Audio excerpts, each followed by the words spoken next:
అందరికీ నమస్కారం. ఈరోజు మనం వసంత పంచమి యొక్క ప్రాముఖ్యత, ఈ వసంత పంచమిని మనం ఎలా జరుపుకుంటాం, మనమే కాకుండా ఇతర ప్రాంతాల వారు ఎలా జరుపుకుంటారో ఇప్పుడు తెలుసుకుందాం. మాఘమాసం ఆధ్యాత్మికంగా ఎంతో శక్తివంతమైన పవిత్రమైన మాసం.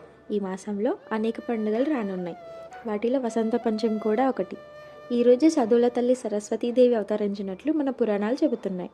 ఈ వసంత పంచమి రోజు నుంచే మనకు వసంతకాలం అనేది ప్రారంభమవుతుంది.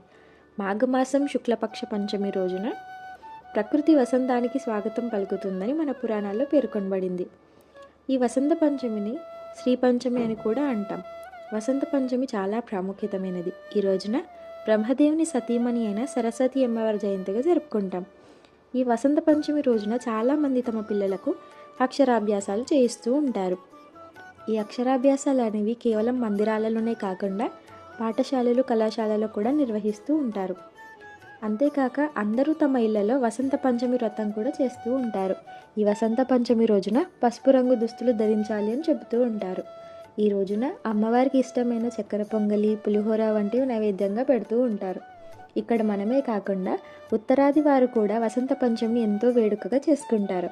పశ్చిమ బెంగాల్లో సరస్వతి అమ్మవారి విగ్రహానికి 3 రోజుల పాటుగా పూజలు చేసి చివరి రోజున నదిలో వదులుతారు.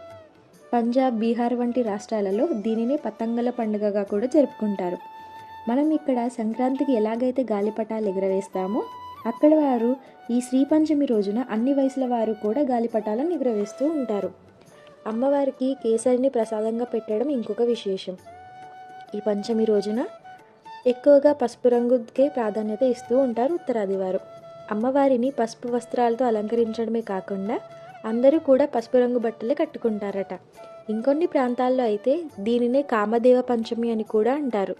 రతీదేవి కామదేవుడు వసంత ఋతువు వచ్చిన ఆనందంలో రంగులు చల్లుకొని వారి ఆనందాన్ని వ్యక్తపరిచారట. అందుకే కొన్ని ప్రాంతాల వారు ఈ పంచమి రోజున రంగులు చల్లుకుంటారు.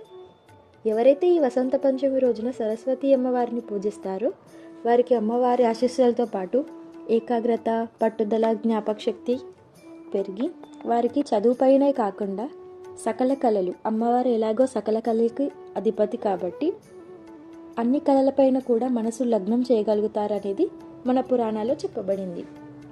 ఎన్ని ప్రాంతాల వారు ఎన్ని రకాలుగా జరుపుకున్నా కూడా ఆ చదువుల తల్లి దీవెనలు మనందరిపై ఉండాలని కోరుకుందాం.